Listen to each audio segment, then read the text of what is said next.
Still to come, anticipating urban disasters and the travails of the rickshaw.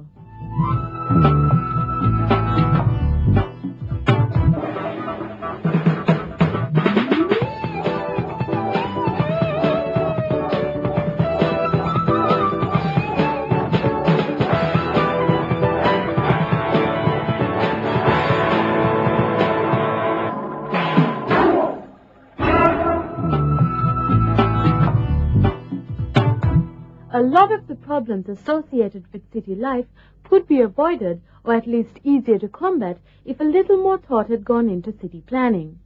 Landslides and disastrous flooding in and around many urban centers are trademarks of largely unplanned development. We now go to Malaysia, where lessons have been learned and special attention is being paid to studying the geology of an area to create a safer environment for urban dwellers.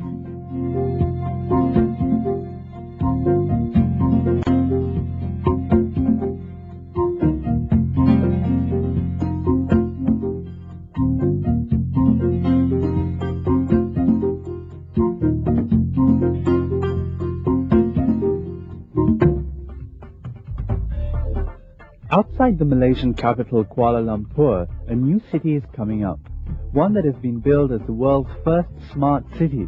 Called Cyberjaya, the new city will have multimedia industries, R&D centers, a multimedia university, and operational headquarters for multinationals from around the world. Cyberjaya brims with 21st century technology and industry. One reason for its success may well be the way the city has been constructed. The city's planners and architects have closely studied the geology of the land to make sure that there are no fault lines and no unstable soil conditions that are likely to upset the delicate operations Cyberjaya is designed for. It is yet another example of the growing importance of geology in the planning of urban centers in Asia. Now we are trying to promote the use of geological information for more balanced development. So we are trying to do our best to let the planners, the engineers know that you have got to use geological information where available, where applicable for good planning policies and implementation.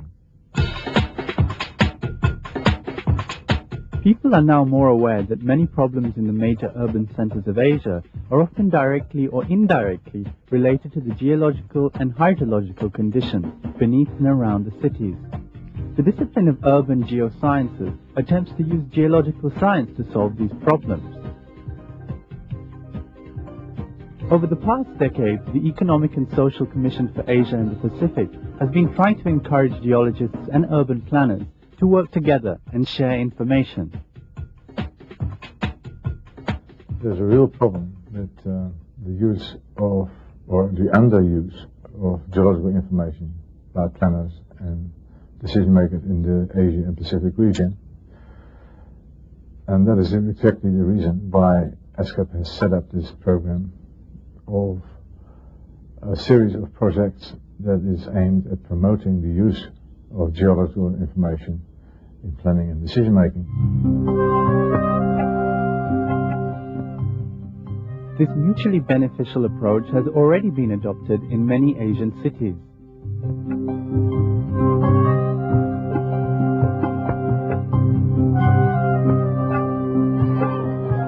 Dhaka, the capital of Bangladesh, is one of the fastest growing cities in the world. This rapid growth has meant a lack of proper planning and the construction of buildings without proper attention to geological factors and the danger of natural hazards. Flooding, waterlogging and ground subsidence annually affect millions in Bangladesh. In recent years, however, the geologists of the city have begun to get actively involved in urban planning and are working with city authorities to minimize the risks of natural hazards.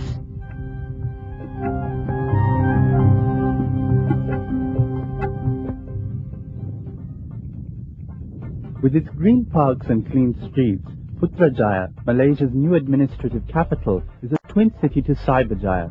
Both cities are part of a 15-kilometer by 50-kilometer stretch of land, designated by the Malaysian government as the Multimedia Super Corridor. As in the case of Cyberjaya, geological information was included as an important factor in the planning of Putrajaya. Hydrological, geophysical and geochemical mapping activities were carried out before construction. Today, residents of Putrajaya are offered the experience of nature and technology, working in harmony for the benefit of the community.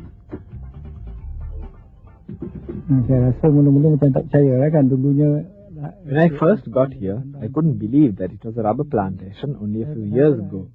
Now there are houses and many facilities. The quality of life has greatly improved. While many city dwellers are satisfied with the surface beauty of their surroundings, it is hoped that more and more city planners and geologists will go deeper and share their information, making Asia's cities safer to live in.